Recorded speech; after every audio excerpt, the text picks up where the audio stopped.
ভাই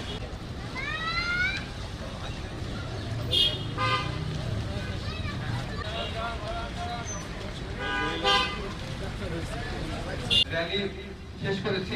এখন আমরা দীর্ঘদিন ধরে আমাদের সাংবাদিকদের নিয়ে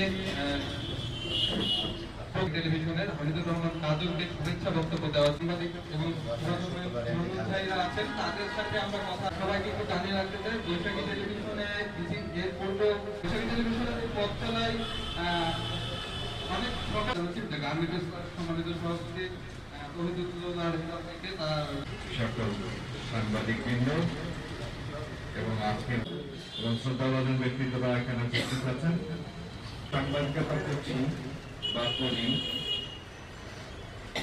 আমাদের যেটা অনেক মিডিয়া এবং প্রিন্ট মিডিয়া, এই দুটো মিডিয়ার সকল সাংবাদিকদের পক্ষ থেকে কাজল যেটি পূরণ করছে, আমি এসেছি, আসতে পেরেছি, এই জন্য আপনাদেরকে কৃতজ্ঞতা এবং ধন্যবাদ।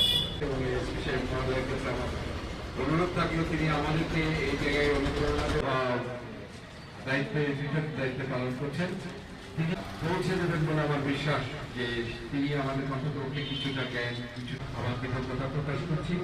ধন্যবাদ, সকলে ভালো থাকবেন, সভাপতি কাছ থেকে ঢাকার অফিস আসলে যারা মনে করে যে যারা ইকোনমিক বিজ্ঞান একজন যারা প্রয়োজনে আছে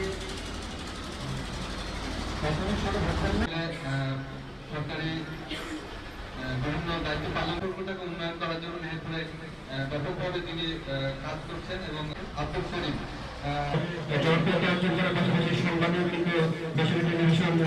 গুরুত্বপূর্ণ ভূমিকা পালন করছে এবং মানুষের মাঝে একটা স্থান দখল করে নিয়েছে। আসলে সেটা সম্ভব হয়েছে আপনাদের ভালোবাসার জন্য এবং দর্শকদের ভালোবাসার জন্য। যদি তথ্য জানতে না পারে তাহলে কিন্তু তার ক্ষমতায়ন নাই। এই কারণেই কিন্তু আমাদের তথ্য অধিকার আইন আছে, যাতে নাগরিকগণ তথ্য পেতে পারে। এমনকি জাতিসংঘ 28 সেপ্টেম্বরকে আন্তর্জাতিক তথ্য অভিগম্যতা দিবস পালন করে থাকে। এগুলোর উদ্দেশ্য হলো আমাদের নাগরিকদের তথ্য দেওয়া। জীবনের মাস হচ্ছে বৈশাখ মাস এবং নিজেকে নবায়ন করার মাস হচ্ছে বৈশাখ মাস। সেই মাসের নামে এই বৈশাখী টেলিভিশনের নাম। এই জন্য আমি আলাদা একটা অনুপ্রেরণা অনুভব করি যে নানা প্রতিকূলতার মধ্যে আমাদের এই টেলিভিশন, এই বৈশাখী টেলিভিশন আমাদের সংস্কৃতিকে, আমাদের বাঙালির থেকে আমাদের হাজার বছরের ঐতিহ্যকে সমন্বয় করে রাখার জন্য কাজ করছে।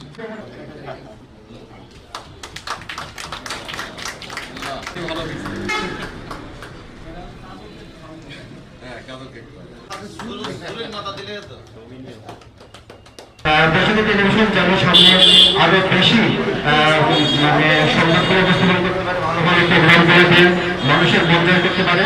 এবং এখন যেভাবে আপনারা বেসরকারি টেলিভিশনের পাশে আসেন এবং আমাকে যেভাবে সহযোগিতা করেন, পরবর্তীতে আপনারা সেভাবে বেসরকারি টেলিভিশনের পাশে থাকবেন, আমাকে সহযোগিতা করবেন, এই প্রার্থনা কামনা করে আমার অফিসের কাছে ধন্যবাদ সবাইকে। নাগরিক যদি তথ্য জানতে না পারে তাহলে কিন্তু তার ক্ষমতায়ন নাই।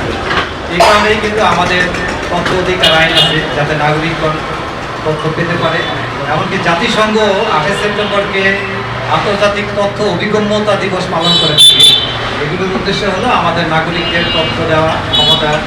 তাছাড়া আমাদের যে গ্লোবালাইজেশন, আমাদের যে গ্লোবালাইজেশনের একটা রূপ হলো যে ICT, information and communication technology, এবং তার সাথে সাথে তথ্যের অভাব এইগুলো নিশ্চিত করে থাকে এই টেলিভিশন চ্যানেল এবং সংবাদ মাধ্যমের কর্মী যারা আছেন তারা। তো আমি আশা রাখি যে এই বৈশাখী টেলিভিশন আগামী বাংলাদেশ বিনির্মাণে, নাগরিকের তথ্য অধিকার বাস্তবায়নে এবং সঠিক তথ্য দিয়ে দেশ গঠনে অনেক ভূমিকা পালন করবে। সংস্কৃতির জীবনের মাস হচ্ছে বৈশাখ মাস এবং নিজেকে নবায়ন করার মাস হচ্ছে বৈশাখ মাস। সেই মাসের নামে এই বৈশাখী টেলিভিশনের নাম। এই জন্য আমি আলাদা একটা অনুপ্রেরণা অনুভব করি যে নানা প্রতিকূলতার মধ্যে আমাদের এই টেলিভিশন, এই বৈশাখী টেলিভিশন আমাদের সংস্কৃতিকে, আমাদের বাঙালির থেকে আমাদের হাজার বছরের ঐতিহ্যকে সমুন্নত রাখার জন্য কাজ করছে। যেমন একটা পেশা, চিকিৎসা শাস্ত্রের যারা প্র্যাকটিস করেন তাদের একটা পেশা, প্রকৌশলের একটা পেশাজীবী, ঠিক তেমনিভাবে এই সাংবাদিকতা একটা পেশা। আমাদের মেহেরপুরে সাংবাদিকতা সে পেশা হিসাবে বা পেশাজীবী সংগঠন হিসাবে গড়ে উঠতে পারেনি, কিন্তু 1-1.5 দশকের মধ্যে মেহেরপুরে একটা সাংবাদিকদের একটা প্রভাব বলায় সৃষ্টি হচ্ছে, যার মাধ্যমে সারা বাংলাদেশ মেহেরপুরকে চেনে। এজন্যে আমরা যারা লেখালেখি করি বা অন্য পেশার সাথে যারা আছি তারা কিন্তু মেহেরপুরকে সেভাবে হাইলাইট করতে পারেনি, কিন্তু এই গণমাধ্যমের মাধ্যমে, সাংবাদিকতার মাধ্যমে এটা আমাদের মেহেরপুরকে চেনাতে সাহায্য করেছে।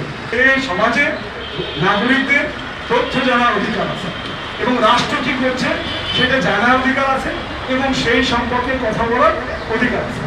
কিন্তু দুর্ভাগ্যজনক করে সত্য, নানা কারণে মুক্ত চিন্তা চর্চা, সব সাংবাদিকতা চর্চা কিংবা স্বাধীনভাবে লেখালেখির চেষ্টা নানাভাবে বাধা প্রদান করা হয়, নানা প্রতিবন্ধকতার সৃষ্টি হয়। এই জন্য আমাদের নাগরিকদের মৌলিক অধিকার, সিভিল রাইটসের ক্ষুণ্ণ হয়।